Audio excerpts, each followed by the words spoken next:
tarde a todas e a todos. Grazas por virdes. En nome da Asociación Cultural O Castro de Vigo, quero comezar tamén agradecendo á Libraría Cartabón a cesión deste espazo tan bonito e reivindicar a librarías como espazos de cultura, pero tamén como espazos de liberdade de expresión. Estamos aquí para presentar o libro de Ana Cabaleiro, As Ramonas, que nos acompaña hoxe aquí con nós. Ana naceu en Saídres, en Silleda, é licenciada en xornalismo e iniciouse na profesión en Radio Estrada. Colabora en Sermos Galiza, no Boletín Galego de Literatura, na revista Lixeira. É membro do grupo de escritura Versos Soltos e traballou no campo da discapacidade intelectual e no da cooperación ao desenvolvemento. En febreiro de 2017 publicou o seu primeiro libro de relatos, Sapos e Sereas, co que quiso chamar a atención sobre o absurdo dos estereotipos de xénero, a través de relatos postos en feminino e dirixidos a unha hipotética lectora nos que pon en cuestión o modo en que se contou até agora a historia da muller. Isto xa empeza a cambiar agora. En 2018 gañou o premio García Barros coa novela que presentamos hoxe. Acompaña Beatriz Campos, que é licenciada en arte dramática e é actriz, humorista e narradora oral. Bueno, hai que recoñecer que todas as persoas que se me acompañan son persoas moi polifacéticas. Beatriz comezou a súa relación co mundo do teatro, remontase xa a súa infancia, porque é filla dos membros da compañía de teatro Migallas, e que segue traballando, que segue colaborando eventualmente.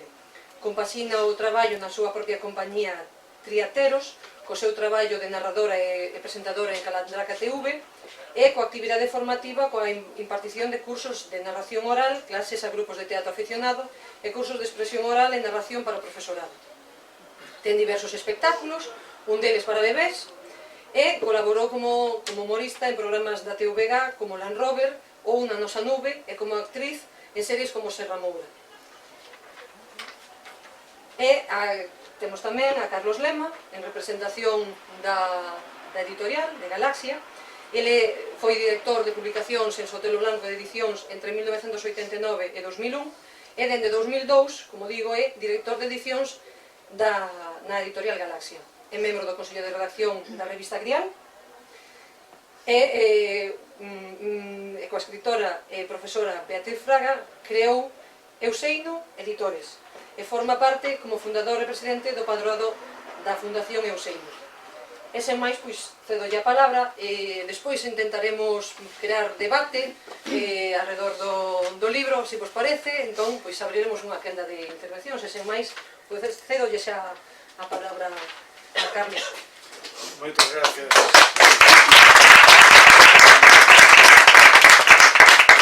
Moitas grazas, Elsa, grazas a Cartabón e a Asociación Cultural O Castro, que son os que fan hoxe de anfitrións aquí da man de Gonzalo e das súas compañeiras.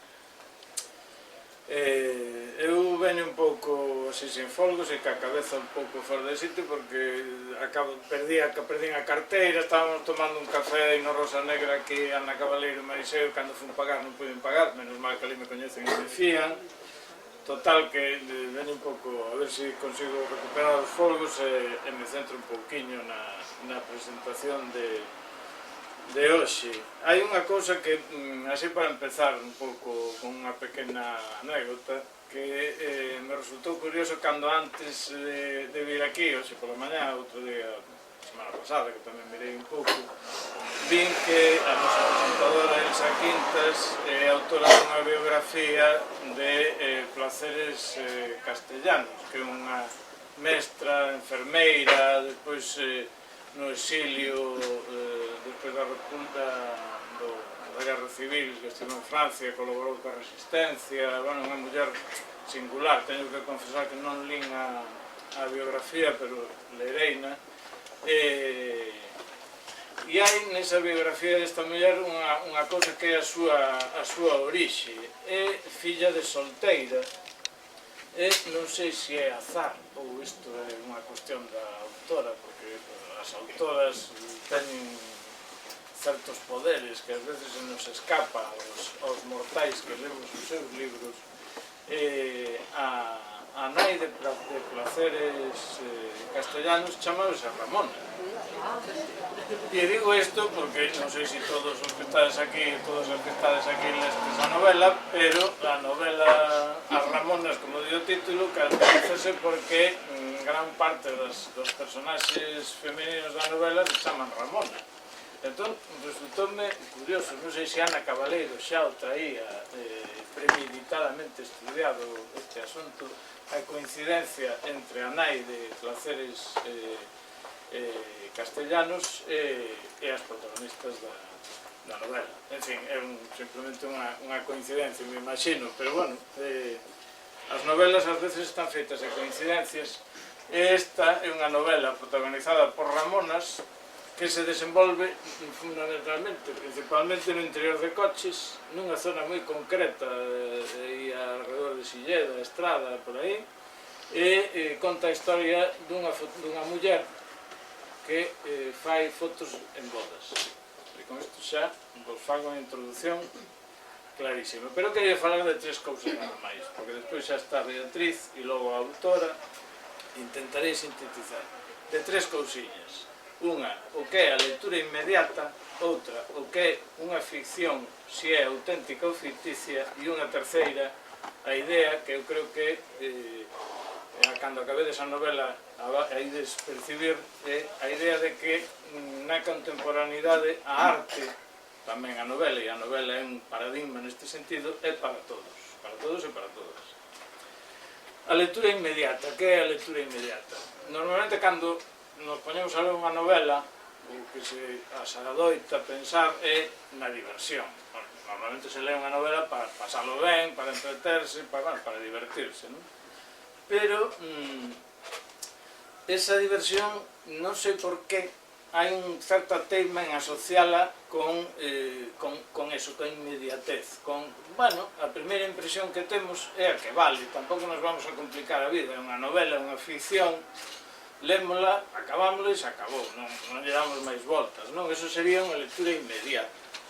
Pero moitas veces esta lectura inmediata, que parece unha lectura que non depende das ideas, que é máis espontánea, que parece que a facemos sin reflexionar, casi deixándonos levar, neste caso, polas mans e pola velencia da autora, resulta que é a lectura máis condicionada de todas.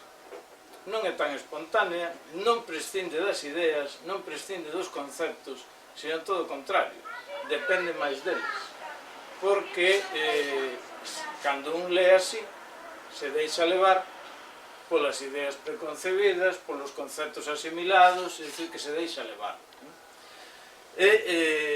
Eu, tanto na miña práctica como lector, como editor, o que intento é transmitir outra noción do que é unha novela. É dicir, evidentemente hai que divertirse, pero para divertirse e para divertirse máis é conveniente non deixarse levar por esa lectura inmediata. É conveniente, unha vez que se remata a novela, preguntarse: paseino ben, vale, divertínme, gustoume e tal, pero por qué? Para non deixarse levar pola banalidade das ideas preconcebidas. É importante, e iso acrecenta o grau de diversión. E digo isto porque estamos diante dunha novela, As Ramonas, que é unha novela esencialmente divertida, que se lee como se ten que ler unha boa novela, é dicir, pasando ben. Comeza a novela, empeza a coñecer os personaxes, se empeza a desenvolver na trama, neste caso dentro de Coches, xa digo, a vida dunha fotógrafa que ten problemas de parella, que ten que ir a facer fotos de boda cando non é precisamente o que máis lle gusta, pero isto pasa a todo o mundo, ou a case todo o mundo. Entón, é unha novela que entras nela, que a lees, que te divirtes, pero que, e aí está o gran achado de Ana Cabaleiro, consigue, sin facernos dar moitas voltas, consigue introducir unha serie de temas que logo, cando acabamos a novela, nos decatamos de que están aí, de que accedimos a eles, pero non nos estorbaron durante a lectura, non? Eso é, desde o meu punto de vista, o que é unha ficción auténtica. É dicir, unha ficción que funciona como unha representación, como algo que non é empírico, que non é pragmático, que non é práctico, digamos, e que, sin embargo, sí que é real. Porque as representacións son reais, é dicir, unha foto é real como foto. Unha novela é unha ficción, pero como ficción é real, está aí, é un libro, unha lei, pois a memoriza, non a memoriza, se queda con os personaxes, cas situacións, ou non se queda con eles, pero está aí como historia, como artefacto literario, está aí, é real. E, polo tanto, a diferencia entre unha ficción auténtica e unha ficción ficticia sería cando esa representación funciona nese sentido, que nos pon, non é que nos sustraia da realidade, sino que nos devolve a ela. E creo que no caso da novela que presentamos hoxe isto funciona á perfección. E despois a terceira cuestión, a arte para todos. A arte para todos e para todas, porque neste caso aquí os fíos que atan as distintas personaxes da novela son non só nomes, sino unha serie de relacións nas que non vou entrar para que logo as compañeiras falen elas. Contanos unha peripecia que é a dunha muller que é fotógrafa, que fai fotos de bodas, pero que ademais quere entrar no mundo da arte. E entrar no mundo da arte dunha maneira, desde unha aldea de Silleda, desde unha posición que non é unha posición central, non desde unha posición de poder, non está metida no mundo da arte, fixo uns intentos, pero tivo que abandonalas. Entón, o que nos conta a Ramonas é a loita dunha muller para entrar no mundo da arte, pero non por facerse unha artista famosa, senón por unha cuestión fundamental, e é que a arte é o ámbito, e falo de arte en senso amplo, non só de arte plástica, ainda que a protagonista se dedique á fotografía e sexa arte plástico, falo de arte en senso amplo, non? Literatura, teatro, todos os aspectos da arte. A arte é o ámbito onde os suxeitos gozamos de maior liberdade, onde o suxeito ten total, ou prácticamente total, autonomía. Que quere dicir isto? Que eu, como artista, podo inventarme as miñas propias regras e, con elas, facer a miña obra, sin depender do que me impoñan os demais. E isto é moi importante, sobre todo no caso das mulleres, porque as mulleres, na súa loita, xa desde o século, desde o Renacemento, prácticamente, que empezou a haber as primeiras mulleres feministas, ainda que daquela non lles chamaban así, a súa loita levana a través, ou levarona fundamentalmente a través da cultura. A loita das mulleres durante todos estes séculos, ata a idade contemporánea, fíxose como loita das mulleres, como acceso das mulleres á cultura. Era fundamental que as mulleres accedesen á cultura, que pudesen ler, por exemplo, cousa que se logrou no século XVI, despois da Reforma Protestante, porque os protestantes exixían que todos os crentes tiñan que poder ler, entón as mulleres empezaron a aprender a ler. O acceso das mulleres á cultura é o que levou a que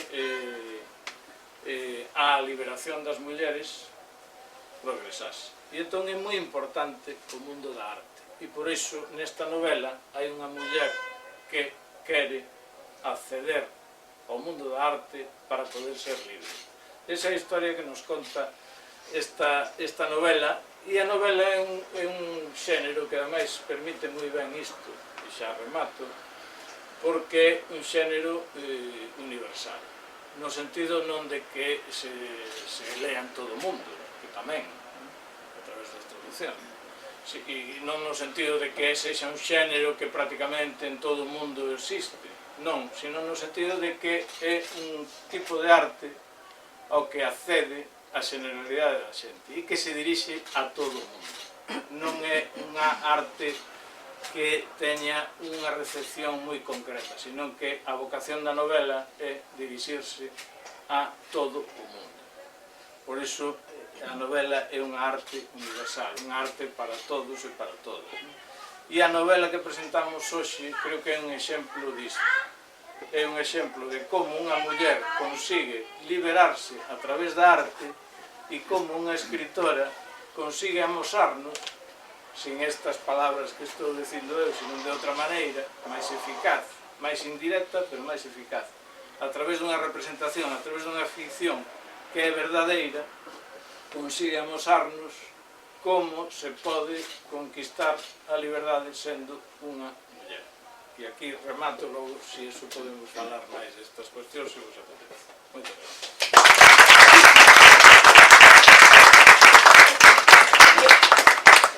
Bueno, tócame. Hai un montón de cousas interesantes que xa comentaron.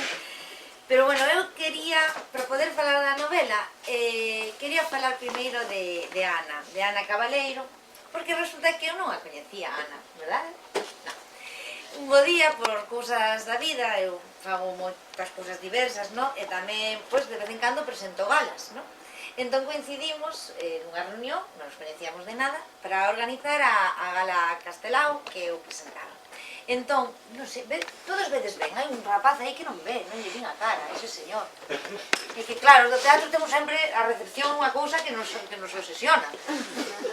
Bueno, pero ti escoitas, non? Que si, ves un cacho, bueno.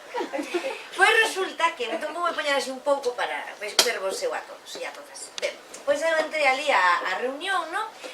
E coñecín a Ana. Eu escoitaba falar o resto da xente que estaba ali, pero eu decía, esta señora quen é? Esta señora, eu uso señora como termo cando quero decir que unha persona, unha muller que merece a pena coñecer, unha señora. Entón eu falaba con ela e tal, e dicía, vamos a ver, apuntei aquí. É unha muller intelixente, de esquerdas, que fala galego, e ben, dun pobo de interior. Bueno, e que ademais apelídase Cabaleiro, que é o segundo apelido da miña nai. Eu dixo, bueno, teño que ser amiga desta señora. Pero claro, eu teño unha vida complicada, hai que traballar moito, ir dun lado para outro, e non podo facer iso que fai a xente normal, que anda alguén quere coñecer a alguén, como que fai? Pois invítalo a un café, non? Coincides, pero non podo facer iso, porque non teño tempo. Entón dixen, bueno, segunda opción, perseguila. Non? Decidimos en un sarao ir a por ela. Eu que sei, ver en Facebook que fai aparecer e fai facerme encontradiza. En plan, ai, hola, que tal? Estive a punto de facer iso, pero apareceu unha idea mellor que comezou a escribir. E a mellor maneira de coñecer a alguén é ver o que crea. Ler ou ver o que crea. E así foi como comecei a saber dela realmente. Coincidíramos, unha muller moi profesional, e entón apareceu este libro, Sapos e Sereas. E aquí aprendín, dixen eu, esta muller conta historias, temos algo en común máis alá, é capaz de estruturar historias de mulleres diferentes que van máis alá del príncipe azul, que todo é bonito, estas cousas, non, historias de verdade. Entón xa me enganchei, dixen, bueno, pois... E din un paso máis alá cando de repente saca o segundo. Bueno, con este sí que xa nos facemos íntimas. Con este xa. E aquí dixen, claro, era isto que me palpitaba a min. Eu son de San Xurxo de Sacos, Cotobade, que levanta a man quen sabe onde está. 1, 2, 3, 4. Aí está. Está a 20 km de Pontevedra, a 50 anos luz de aquí. 50 anos aquí. O sea, aquí está a 50 anos realmente. Eu vivín ali ata os 15 anos, son unha rapaza da aldea. E iso é maravilloso, porque ten moitas cousas boas. Nos sabemos cousas que non sabe a xente de cidade, sabemos abrir un rego, sabemos cando hai que botar os allos, ou non. Eu que sei, sabemos de Santa Bárbara Bendita, que en el cielo estás escrita con papel e agua bendita, para que chova, porque non chova, para que pare de tronar, estas cousas, non? Temos un coñecemento da terra e do que sucede, incluso da narración diferente que a xente da cidade, porque ali contase todo. Que tal estás? Bueno, bueno, e despois do bueno vai, Dios mío. Entón, estamos acostumados a escoitar, a falar, porque tampouco hai moito que facer. Atopas unha persona que faz, falas con ela o que non falaches toda a semana. Non estamos acostumados a escoitar, a falar, a transmitir as historias, a narrar, a contar e a escoitar a terra e a aprender moito vocabulario porque hai unha palabra exacta para cada cousa. Cando lín este libro dixen, que cabrita frita. Ela foi capaz de facelo. Eso que a mí me gustaría facer, que ainda non fun capaz, pero ela sí. Que é estar nese lugar e conseguir de todas esas historias maravillosas, porque realmente o mundo das aldeas ten un realismo máxico totalmente diferente, non? As cousas funcionan de outra maneira. E foi capaz de toda esa información que hai, coller un fío e tirar del, e tirar, e tirar, e tirar, e seguir. Contaban historias que comezan nos coches, que comezan, que se dan nos coches moito, ainda que depois vai para outros lados, pero o coche está moi presente. Ofrecidos a ir a comer os domingos á aldea. Eso é un ofrecimiento. As que somos da aldea, somos para toda a vida. Para toda a vida. Entón, ti se tes un día libre a semana ou un día libre o mes, a onde vas? A aldea. A xunto dos avós. A que? A comer o cocido, que non se entejer, isto é terrible. Se non se senta ben, vas mal para lá, volves fatal.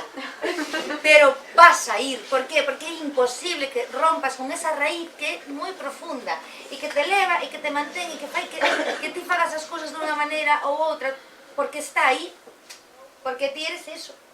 E ti es iso. E cando vin, dixen eu, claro, é que eso era unha dos aspectos que me chamaba a atención dela e que me chamaban, ela tiña algo que non se copia nin se inventa, que está aí, que ven de raíz e que ademais eu vía reflexada en cousas que me gustaría a mí facer que ainda non son capaz de facer, non? Entón, cando lín o libro, dixen eu, alá, aquí está. Mulleres, ademais, artistas. O que me costa a mí explicar aos veciños o que me dedico. Non o entenden. A miña abuela di, bueno, fai cousas ali na televisión, pero é para ver no móvil. É unha canle online de literatura infantil e xuvenil. E a miña abuela, bueno, sei, é de libros. Pero como é moi complicado os que nos dedicamos ás artes, que che entendan, non, realmente. Entón, claro, cando lín esta historia, fala da Ramona, da súa protagonista, pero fala de todas as mulleres. Eu creo que é un agasallo para as mulleres que nos dedicamos á cultura, tendo nacido e que nos criamos durante moitos anos da nosa vida na aldea. Porque por un lado ti non queres romper con iso, porque eso fai que sexas quen eres agora, pero por outro lado é como un peso que está aí. Entón, claro, hai cousas que son complicadas. Entón, bueno, cando iba lendo, víame moi reflexada. Entón, este libro é un libro maravilloso para ler e tamén para regalar. Eu xa o regalei. Claro, é que non é solamente un libro. Mira, outro día foi unha presentación, máis que nada porque dixen, vou a ver que fan para copiar. A ver, o sábado, un día libre, dixen, vou ir a ver para copiar. Depois fixen que xa ves que foi totalmente diferente, pero xa que estaba ali, comprei uns libros para regalar, porque empecé a pensar, por un lado regalei yo a mulleres que xa, digamos, están nese proceso, que son creadoras, que viven no rural e que foron capaces de subir esa montaña, e tamén yo regalei a outras mulleres que non foron capaces de subir esa montaña, porque tamén hai personaxes secundarios que están por aí que lles é máis complicado, bueno, non vou decir nada máis. E entonces é un bo libro para ler e para regalar. Despois tamén quería comentar que a súa verosimilitude é absoluta. Non sei se sucedeu ou non, ou se coñeceches a alguén que che axudou a tirar dese fío. Pero podería ter pasado. Podría ter pasado, con estas mismas palabras, desta mesma maneira escrito, e iso é maravilloso, cando ti vas lendo, e as descripcións son tan perfectas, non son destas que decías, Dios mío, vamos a ir para ver onde está o punto, non? Para ver, para saltar a descripción, non. Son perfectas para que ti, cos teus recordos, as tuas imaxes, e no meu caso, coñezo ademais a zona, vas creando esa carretera que te vai levando. E ademais está moi ben estructurada a historia, porque ao principio era como e depois quero decir isto, que te vai levando, que te vai dando información, que mistura moi ben o que sucede no presente con outros tempos os que vai levándote, que vai visitando, é imposible desengancharse. Eu tiña que escribir un guión e estaba lendo a novela. Pero bueno, mereceu moitísimo a pena. E por último, que teño que dicir, isto xa o dixen, os estar ofrecidos para comer os domingos, vale, perfecto. Bueno, un punto moi importante, que non me extraña que che deran o premio. Grazas. Claro, é que eu liñe, é que eu sempre digo, liñe isto e dixe, normal que lle deran un premio. E que facer isto é moi complicado, porque facer unha cousa ben parece... Ti lees isto e dices, claro, sí, pero ponte a facelo. Ponte a facelo e faino tamén como a ti. E nada, darche as grazas, me falta aquí por último.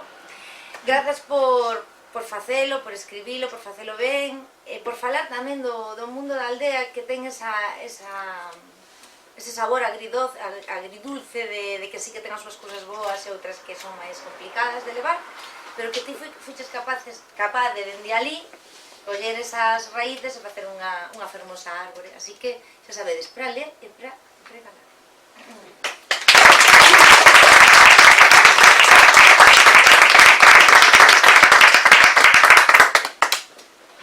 Bueno, moitísimas grazas a todos e a todas por estar aquí. Eu faime moita ilusión ir á librería Cartabón, porque nunca presentei un libro en vivo, pero ademais eu sei que Maribel... Bueno, eu inventeime que era dunha aldea de Lalín, pois entereime que non, que da Bandeira, que ademais xa sale no primeiro capítulo do libro, entón pois faime especial ilusión. Moitas grazas a Elsa e tamén a Asociación O Castro, porque para min é moi importante estar arroupada tamén por unha asociación que defende a cultura galega, porque eu creo que este libro que defende todo é a cultura que temos nos propia no país. Grazas a Bea, eu que despois de Bea dame non sei que falar, porque ten esa voz, e eu quería ser... Eu quería ser, cando dis, que che gustaría ser? Eu quería ser cantante ou monologuista, non? Pero non me sei nin a voz, nin as actitudes, nin nada, entón teño así como moita envexa. Bea é unha gran lectora, xa con Sapos e Sereas, me prestou un grandísimo apoio.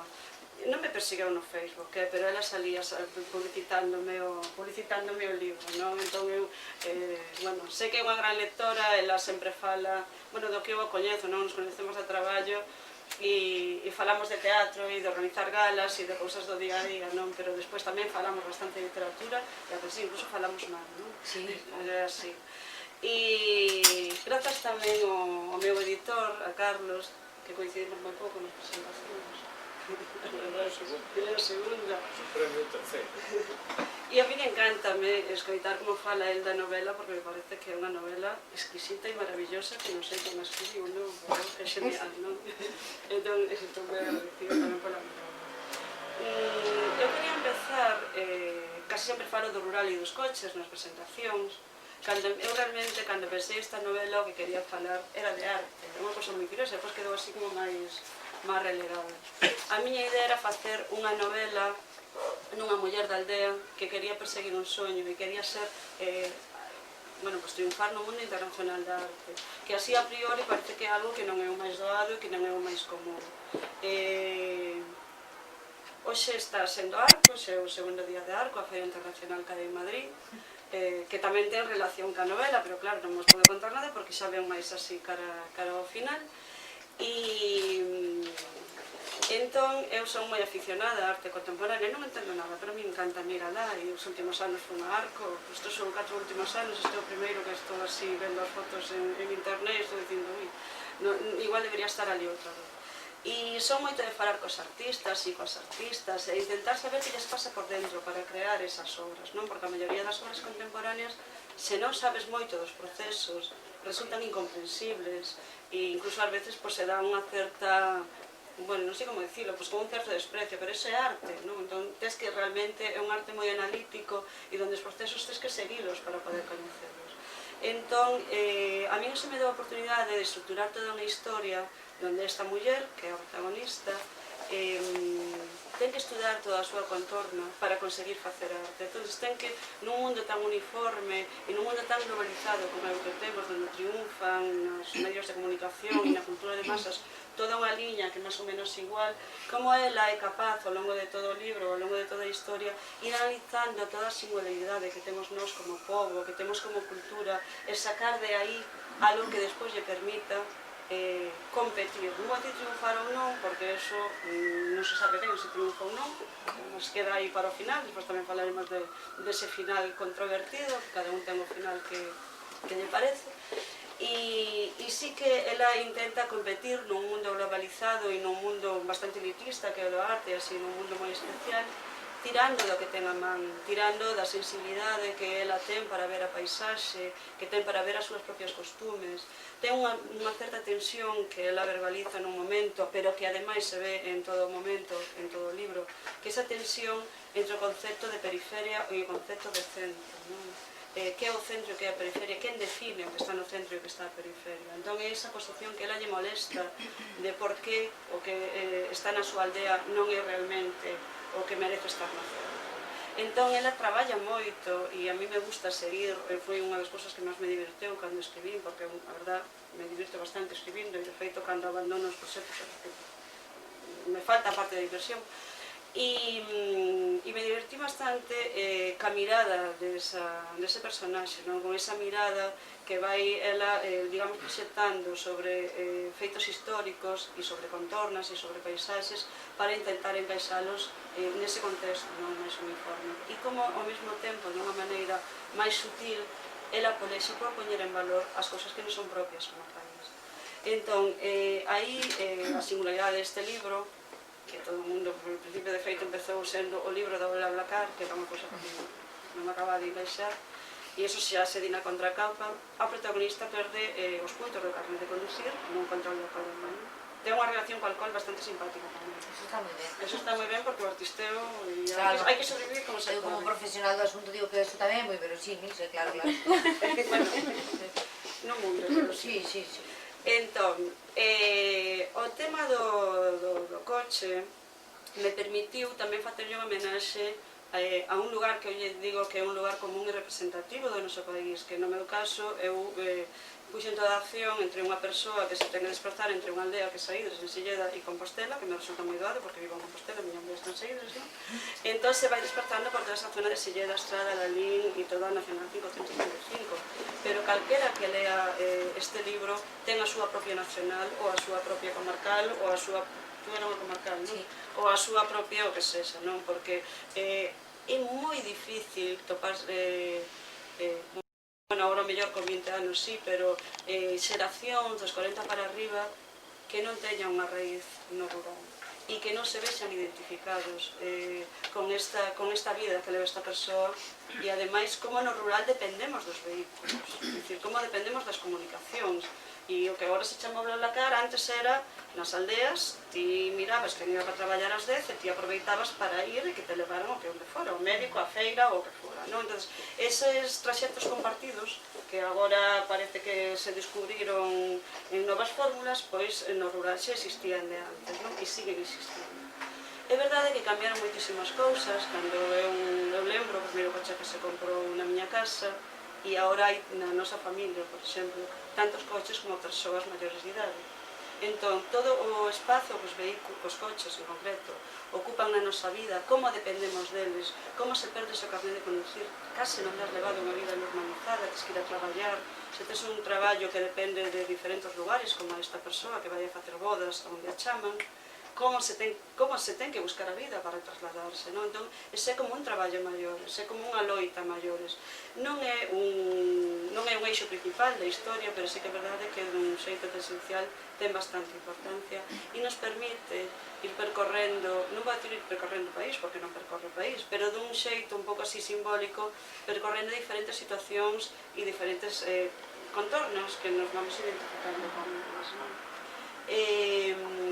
Fálase moito do rural cando se fala das Ramonas e eu creo que é porque xa facía moito tempo que o rural non salía mellor na literatura dun xeito máis actualizado. O rural na literatura perdera un pouco de vixencia porque ese rural costumista, ese rural, bueno, non sei como decirlo, pero bueno, máis ligado ás producións á terra, por exemplo, e un rural que hoxe en día nos doel non existe. Por exemplo, onde eu son, o rural non está abandonado. De feito, hai máis casas habitadas que cando eu era pequena. Nos éramos 4 irmáns, somos 4 irmáns, e 2 rehabilitaron casas na aldea, parte da casa familiar. Pero sí que é verdade que toda esa produción de ter ganderías e de ter hortas, eso xa non existe, non? Son persoas que teñen que gañar a vida en outros centros urbanos, así, e desplazarse. Entón eu quería que saliera reflectido ese tipo de rural. Non sae moito, pero sí que é verdade que se dá esa imaxe, pero, claro, a mí sempre se me pregunta por o rural nas Ramonas, e é así un pouco máis esencial, non? Sí que é certo que non saen vacas, non saen moteiros de lambranza, e non sae esa vida ligada á produción da terra, porque eu penso que o país vai cambiando, nos guste ou non nos guste, e vai mudando tamén as nosas maneiras de vivir. E despois xa un último punto que teño eu é o tema das mulleres. A Ramonas non se comezou chamando Ramonas, tiña outro nome. A veces o digo e a veces non. Bueno, despois, sodes bonos, igual vos lo digo.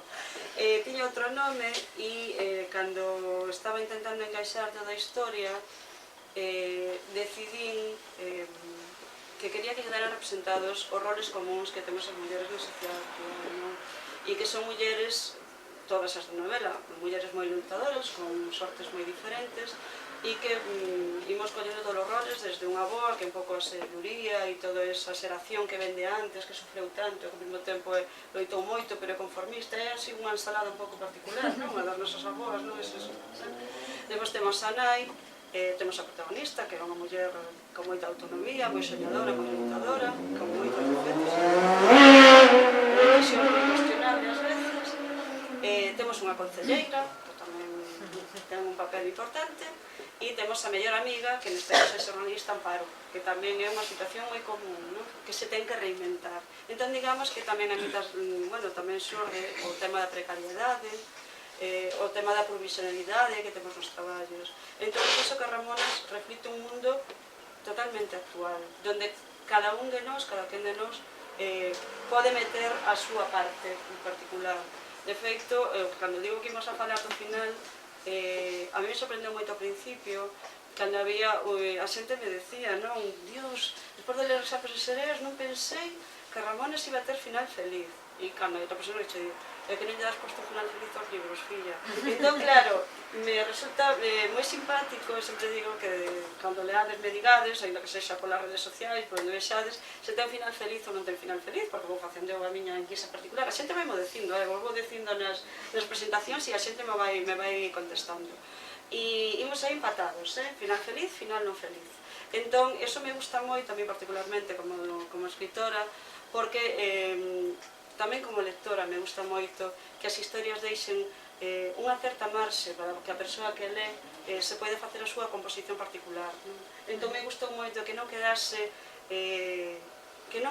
tan pechada que só te leve por un sitio. Non só me refiro só ao final, senón que hai xente que di que a min iso da arte non me interesou nada, a min interesou moito non sei que, non? Cada un pon o acento onde mellor considera, non? Entón, iso é unha cosa que a mí me dá moitas alegrías.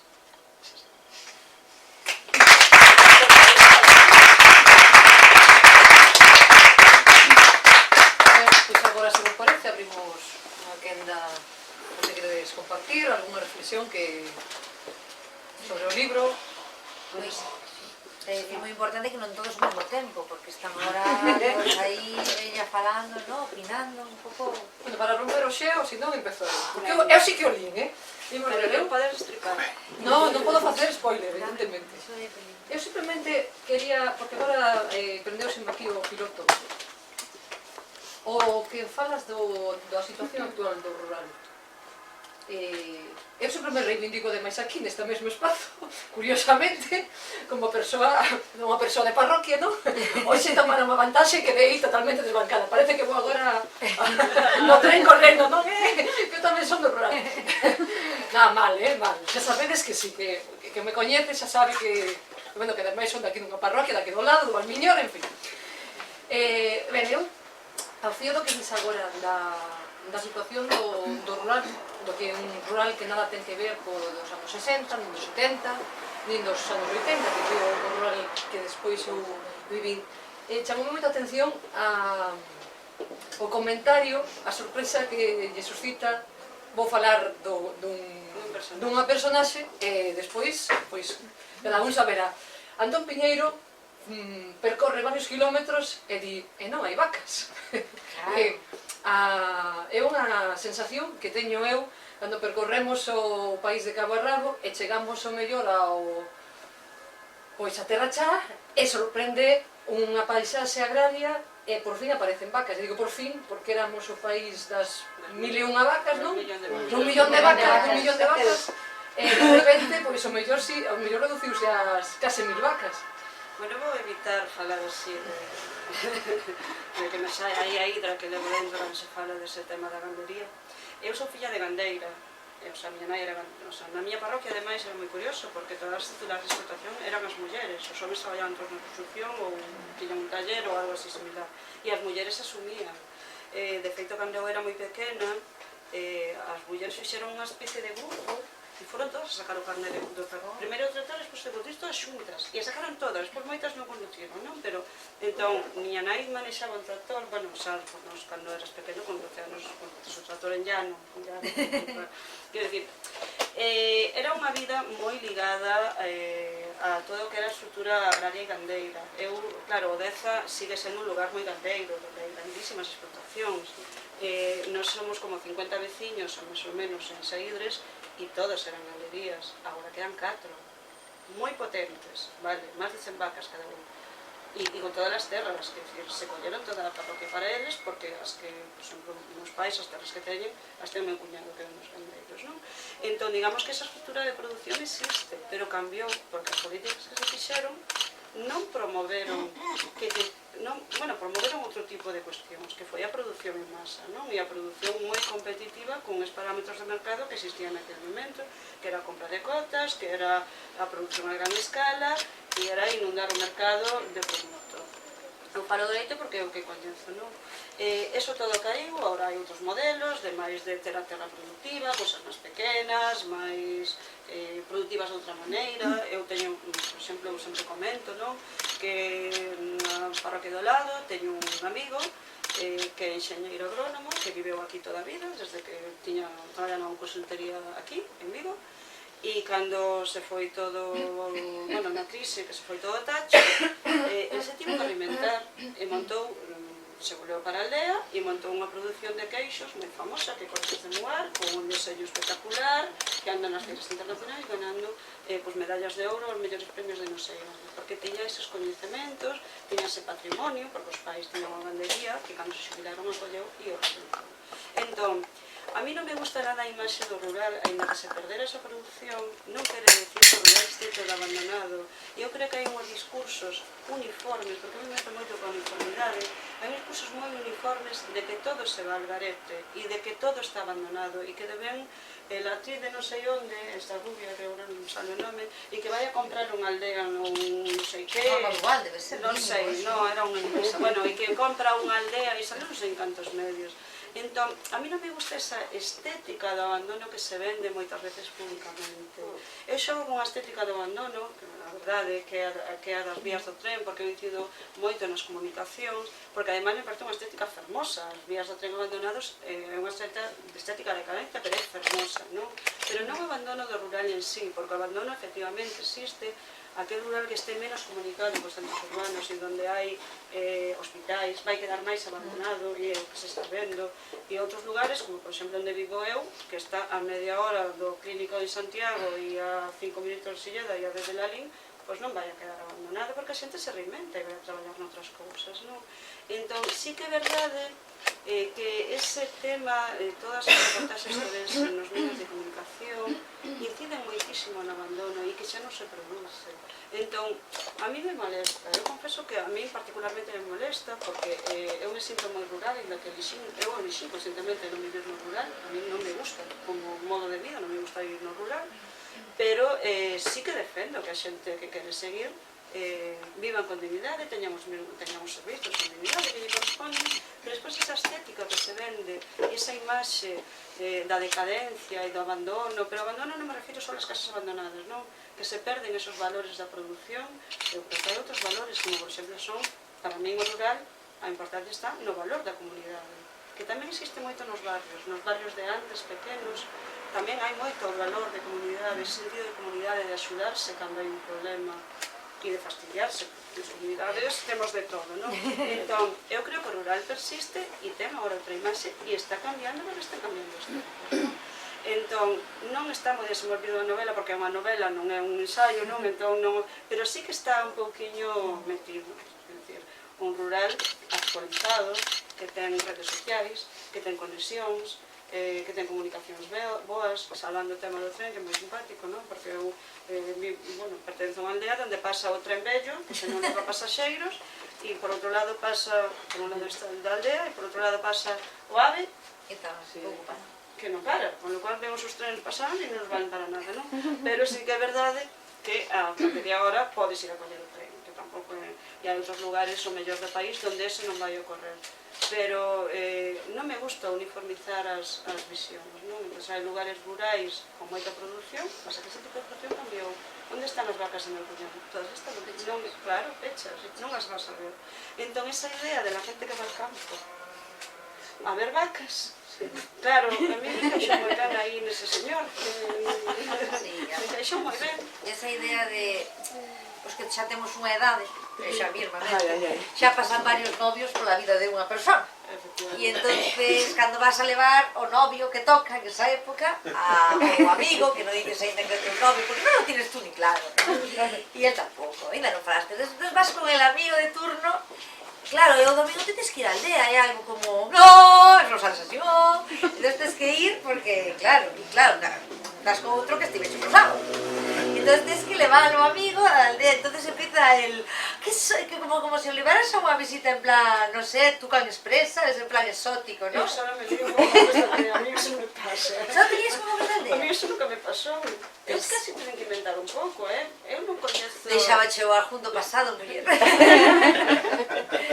Bueno, pues ahora dito esto, pues nada. E me sorprende esa Sí, claro, cando leves os mozos e tal... O meu mozo actual, esperemos que por moito tempo, é de Vigo. Entón, cada vez que vai a San Xurxo, a miña aldea é moi gracioso, porque parece que está no Museo do Pobo Galego. Empeza a dicir, non son esas cosas, que eso é o fol para o lume. Pero aquí, eu non, poñeuno fora. Ah, si, non, é mentira, é aquí. Sí, é curioso. Ou as filloas de sangue, de repente, como, parece que vai a desmayarse. E cando dime, eu iba tamén a aldea, Ponteareas, ou eso non é unha aldea. Ponteareas non é unha aldea, o Caballero non, sinto, a Ponteareas non é unha aldea, non? O sea, unha aldea é unha aldea pequena, Ponteareas é grande. E claro, o Caballero da Licor, outro tema. E nada, que claro, que vas con alguén que non é da aldea, e é como que van ali... Foi moi gracioso porque lle digo ao meu mozo, mira, salgo das veciñas, e me dice, que veciñas? Eu, as veciñas... E el mismo conta, e vexo unhas escobas barréndose, porque elas iban mimetizadas, claro, elas iban de señor, o sea, non é que foran, é que son señoras de color pedra. Entonces él miraba para ali e non vía, señoras vía unhas escobas, e dicía, pues se parecen as brujas de Macbeth, son as do Crejo, e unha de vos pensa así, me dice, pero non saben, eu son os pés da señora, pero que todo me parece así como moi exótico e tal. Claro, tamén ven do mundo así, do audiovisual, entón é gracioso, casi quería sacar unha cámara e poñerse a gravar. Sí, esa parte tamén chamoume moita atención, sí.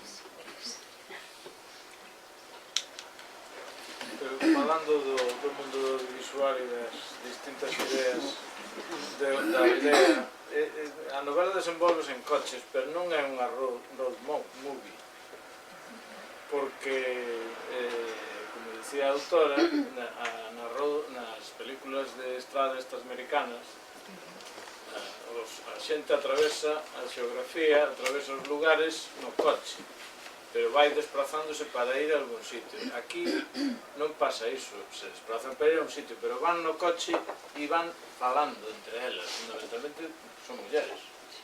Van falando entre elas, é dicir que parece como que o fiadeiro que antes era na eira ou na entrada das casas e tal, se traslada ao interior dos coches, e os coches non son un medio para desplazarse, senón que tamén son un medio para comunicarse, para socializarse e para contarse a vida uns a outros.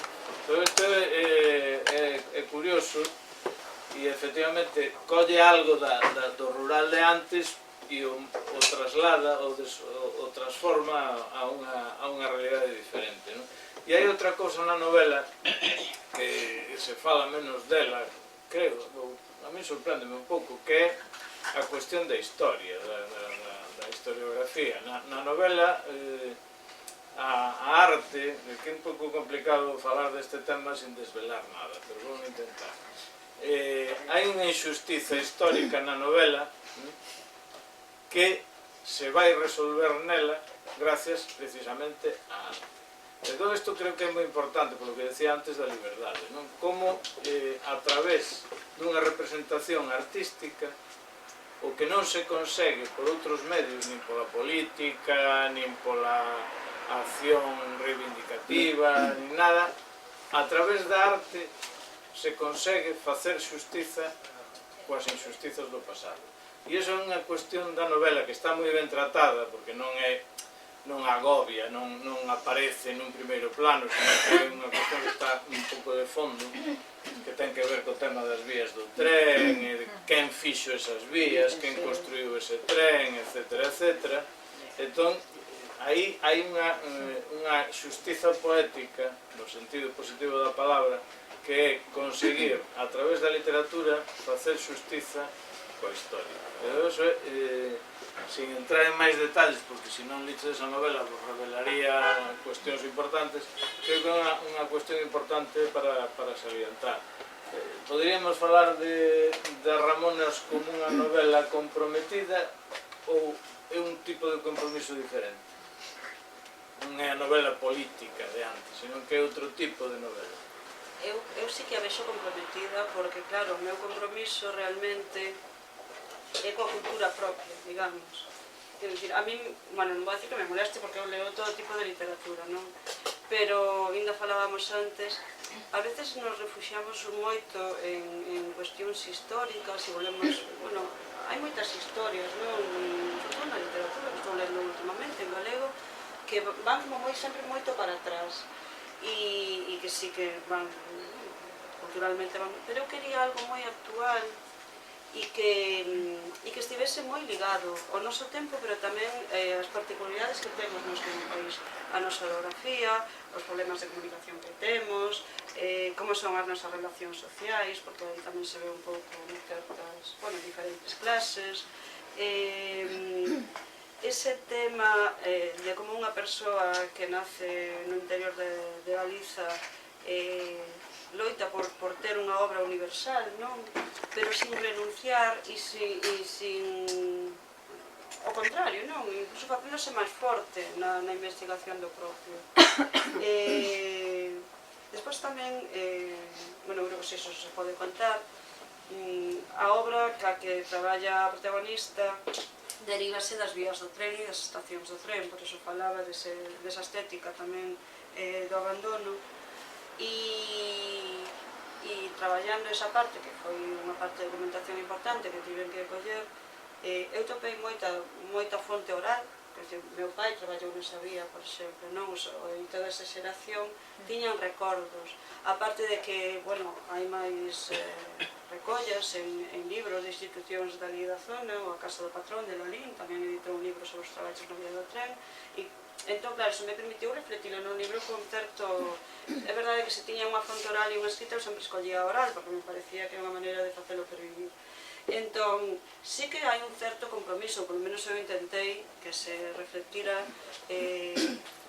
con esa historia que vai a pasar, con esa fonte histórica, digamos, con esa parte histórica das vías do tren que vai a quedar esmorecida, non? O sea, que ninguén o vai a recuperar, como se fixe unha vía do tren e os padecementos ou as ilusións que había naquele momento, eso esmorecese, ninguén se vai ocupar diso, non? Entón era un pouco tamén que quedase fixado. E despois tamén un certo compromiso con todo o que sexa a cultura propia, e a min propia é que sempre está o mesmo, o rural e o momento actual e como vivimos, non? Con toda esa precariedade, sobre toda a xente que se dedica á arte, que parece que te podes dedicar ao teatro ou á literatura ou á música, pero tes outro traballo para vivir. Entonces, entonces ao final, en vez de ser en vez de crear, parece que tes un hobby aparte de, non, igual que a xente de por vai xogar a tenis, pois nós escribimos, ou facemos, ou faz un guión, ou fago tal. Entonces, claro, tamén quería que eso quedase reflectido. Entonces, non é que haxa, como a decir, reivindicacións explícitas en os Ramones, pero eu creo que sí que se que dá pé a certas reflexións que sí que teñen algo que ver con unha ideoloxía completamente. Bueno, pois, eu, por facer unha pregunta tamén a novela, non? E hai un aspecto, que non sei, bueno, xa unhas cuestións que tiña a cabeza xa trasladeches aquí, xa as comentachedes, pero non sei se en concreto a personaxe protagonista, non? Se aí está refletido un pouco tamén, por vos en medio da sensación, non? Que a mellor que de errado, de acumulación de frustracións tamén, claro, de frustración en a personaxe, non? De querer e verse eivadas de non poder, non? E que esa frustración, pois, bueno, condiciona moito na súa actitude e na súa forma de comprender mesmo o medio no que vive, non? Entón, eu non sei se ao final queres trasladar coa personaxe principal un pouco, vai tamén un pouco de denuncia, non? Do papel da muller neste mundo rural, ou do papel dunha muller que tamén pretende emanciparse, non? De determinadas ataduras que pode haber ligadas ben ás súas relacións afectivas, ben á súa familia, ben ás súas orixes, ou ben á tradición tamén, non? Se algo deso hai. Bueno, hai moito. Aí hai dúas cuestións introduciches aí. Xa me pasou en Sapos e Sereas. Eu teño unha cruzada persoal contra a cuestión esta de do que non sei, ese buenismo que hai no mundo, non? De que nos corresponde, porque sí, unha porción de felicidade, unha porción de buenos sentimientos, que seres bo e boa, pois, as cousas boas da vida volven, ti, así por arte de magia, non? Entón, esa tontería, porque para mí é tontería, así, non sei, de eses lemas que hai agora nas tazas de... Eu estou alucinada, eu veño dunha vida e eu creo que a maioría tamén, o sea, que tens que loitar un montón, e tens que estudar un montón, e tens que currar un montón, e non se ganan premios, ui, isto me vino a inspiración, esas cousas que parece que non costan, as cousas que non costa facela, me molesta moito, non? Entón somos unha sociedade moi frustrada, porque sobre todo todo o que é a cultura de masas que nos rodea, que por moito que queramos escapar temos aí, toda a publicidade vende felicidade porque sí, non?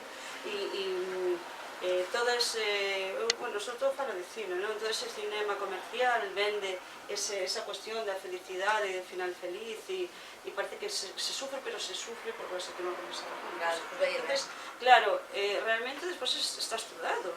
Temos un nivel de frustración altísimo e non o sabemos afrontar, pero é porque as expectativas son absurdas moitas veces, non? Entón, eso por un lado, e por outro lado está a cuestión do empoderamento da muller. Eu, que sempre defendín que a muller ten que ser empoderada e estar empoderada e loitar polo empoderamento, cheguei á conclusión de que nos metemos nunha roda absurda, porque non te vas a empoderar como muller na vida, porque a sociedade, que somos todos mulleres e homens, non o permite, e non hai maneira de empoderarse. Entón, na Ramonas, tanto nesta protagonista como as demais mulleres, están, bueno, toda a protagonista, moi empoderadas nunhas cuestións e nada empoderada noutras. É máis, é moi dependente noutras cuestións, non ten nada de autonomía. Entón, eu quería refletir, e aí sí que foi moi consciente, a toda esa contradición que temos como persoas, pero, bueno, no noso caso como mulleres, de que estamos nun momento que loitamos moito por a igualdade da muller, porque creo que o temos que facer, e que estamos en boca e a igualdade e o feminismo non se, o sea, temos continuamente na boca, pero despois, a hora de verdade, é o que é. Cobramos menos polo mesmo traballo, se hai as mulleres caminantes, bueno, este tipo de cousas, non? Entón, e despois, os traballos que temos na casa, que non son compartidos, o cuidado dos maiores non son compartidos, este tipo de cousas, non? Entón, ese empoderamento é ficticio, e parece que hai como unha vida moral, se queres ser unha muller ben, de empoderarte, pero o empoderamento é imposible, porque podes conseguir ao mellor unha parte no teu sector profesional, pero no mellor no persoal non eres capaz. Entón, esa loita, ou ese ocultar de son moi empoderada nesto, e o outro me lo voy a callar porque non se note, está moito ao día, e parte que tamén que nos avergoñamos, non?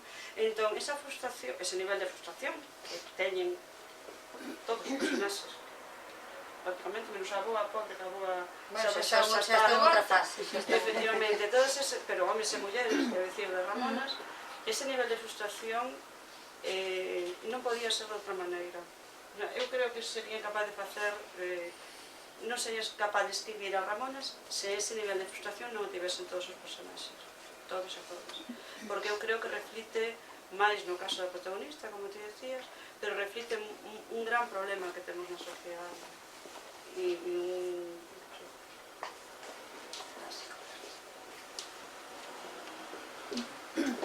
por os que non leron o libro podes preguntar algo cho. Claro, Que todos os tres estamos aquí.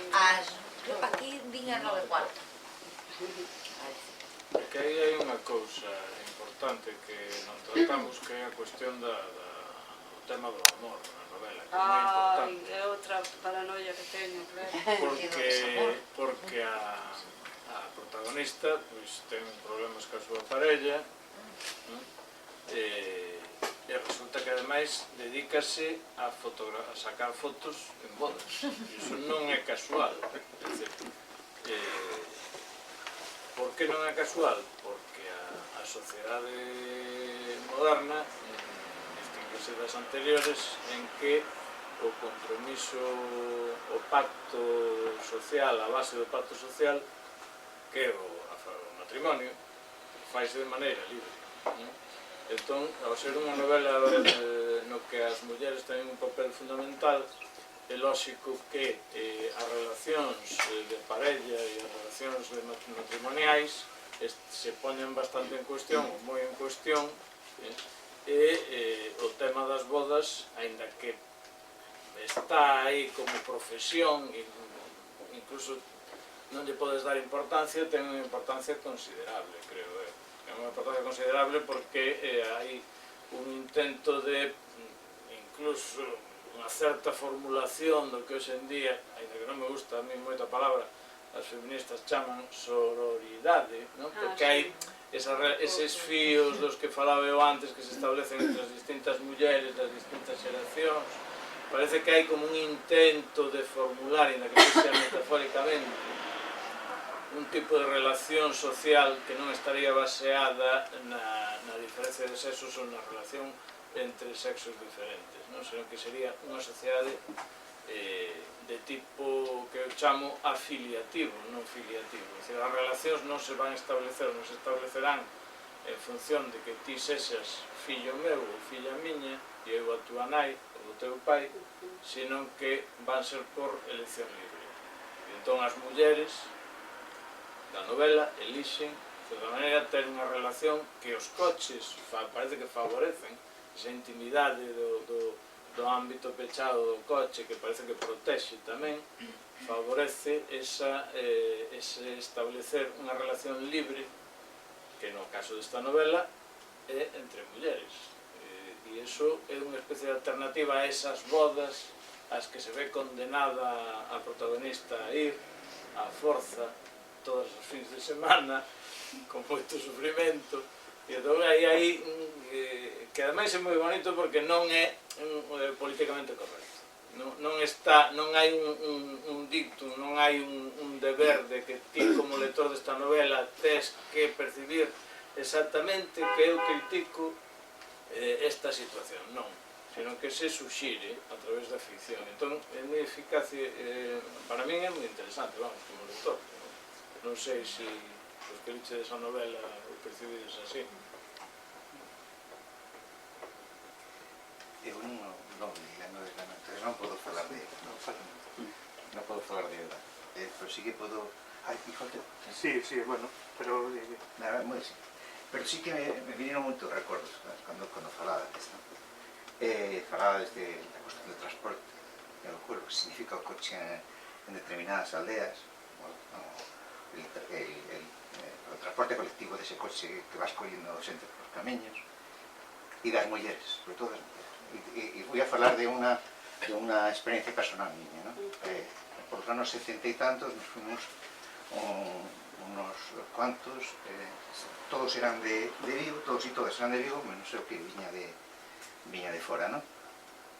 Viña de Madrid. Nos marchamos todos a unha comuna, a unha aldea de unha parroquia que se chamaba La Armida, en Pazos de Bordé, non? Que está aí mesmo, está a unos kilómetros de Redondela, pero nos, cando chegamos ali, era entrar en outro mundo, non? Era entrar en outro mundo, para deciros que a primeira madrugada que chegamos ali, salimos todos corriendo, saltando balados, porque parecíamos unos fachos de unas mulleres que iban a acompañar a las fillas que traballaban en Redondela, en Regojo, y salimos todos. Bueno, fue un choque en vela, ¿no? Bueno, a lo que quería era sobre el tema das mulleres, ¿no? Despois de moitos anos e de moito transporte, de moito esa Redondela co coche, porque algunhas traballaban, sobre todo porque eran dúas delas que iban a esa comuna, traballaban en Vigo, pois baixaban todos os días no coche, entón sempre collían a mulleres que baixaban a Redondela, ou a feira, ou a farmacia, ou a médico, a Pazos, tal, non? Entón aí nos empezamos a conocer a moitas, eran casi todas mulleres, os homes habían desaparecido todos, eran todas mulleres viúvas de homes que habían marchado e que habían emigrado casi todos a Bahía, a Brasil, ¿no? De marchado, ¿no? Entonces, claro, nos íbamos como salvadores, ¿no? Era la ilustración que llegaba, ¿no? Aquí vamos a redimir, adiós, ya, o sea, a nivel de agricultura, a nivel cultural, que va a ser la hostia, ¿no? Y nos topamos que fue un shock terrible, no de los fachos, otra, que fue a toparnos mulleres que nos daban voltas por todos lados, es decir, mulleres que, donde la mayoría con nenos, habían quedado soas para levantar a casa, ahogando todos, con vacas. Los hombres marcharon todos a Brasil, ninguno volveu, e para desgracia os que volvían coa garota, cos fillos da garota, e tenían que meterse ainda por riba na casa da muller que había. E eso, esas mulleres lo llevaban con tal dignidade, e con este arremato, ¿no? Que para nós foi unha lección de humildade, ¿no? Do que aquelas mulleres nos podían enseñar. Unha anécdota, cando unha das rapazas queda embarazada e ten unha nena, ¿no? Ali nace, quiso tener un parto ali, non fuimos ninguna parte, por ali pasou todo o mundo, ¿no? Pasou toda a parroquia, ¿no? Entonces todas iban con súas sayas, e debaixo das sayas llevaban unha botella de Sansón e unha caixa de cuétara, de galletas surtidas, que nos deu para medio año de unha fame que tiñamos, ¿no? Bueno, pues pasaron todas, pero eso fue al medio año de estar ali, y la cobertura que nos dieron todas, porque los que vivíamos allí no estábamos casados, estábamos todos reclutados, ¿no? Y era una comuna. Y entonces, la lección que nos dieron todas ellas fue, esto quedó grabado a fuego en el cerebro de todos y cada uno. Esa comuna ya no existe, ¿no? Pero fue majestuoso la lección que nos dieron aquellas mujeres de dignidad, de lo que habían pasado en su historia, porque cada una te contaba, pero contaba cosas ¿no? Pero todo ello con una dignidad y cómo mantenían aquella aldea viva, ¿no? Igual no tiene nada que ver con un libro, ¿no? Pero sí, cuando te falabas de los coches y los llevas a gente, me vio toda esa historia. Pues no que leas o libro xa verás, se che volven máis recordos como... Diría que sí, pero se espera. ¿Tantos años la comuna? Fue en el 70 y tantos y estuvimos allí hasta el 90. Sí, no entera. Eu personalmente teño unha perspectiva diferente, porque eu son de barrio. Entón, explicar o que significa ser de barrio a unha persona rural é veces complicado. Non, é de Teis. O meu o meu veciño do cuarto cada día baixa a darlle comer as pitas que ten no campo. Entón, hai É que ese é outro situacións... mundo. Sí, sí. Hai O mundo situacións... dos barrios tamén é un mundo de comunidade moi forte. Claro, hai situacións que son moi parecidas e situacións que Sí. son diferentes, lógicamente, non? Eu percibín que a importancia do coche é a mesma que no barrio, quitando a hora de tres bus. Que non sempre, claro, que non sempre tres bus. É dicir, os domingos non hai buses. Vale. Ou hai un pola mañá e outra a última hora. É dicir, é un espazo, unha zona de transición onde se dan dinámicas semellantes, parecidas. Sentime profundamente identificado co libro no que significa todo o que ten que ver coa loita diaria, o sair adiante. Iso creo que é común e é universal. O que dicía Carlos ao principio de toda unha novela para todos, todas, pois nese caso a min sí que me identifico con iso, non? É unha realidade que está aí e nun barrio tamén é moi importante, non? Ter o chollo nos barrios nos días ou polo día hai moi poucos homes ou había moi poucos homes porque estaban traballando, no meu caso no naval ou na construcción, entón eran zonas moi parcialmente feminizados porque tamén a maior parte das mulleres traballaban fora e a crianza era común como nas aldeas. Entón niso hai bastantes semellanzas. Eu, claro, saio daqui, pois a verdade é que con varias ideas que puiden coller e con ganas de volver a ler a novela. Ai, que bonito. Creo que é o que unha autora pode querer escritar.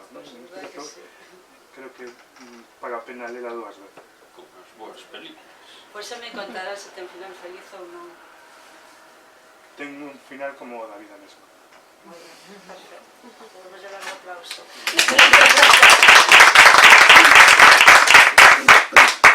Despois desta intervención tan filosófica, a ver que se atreve. Porque...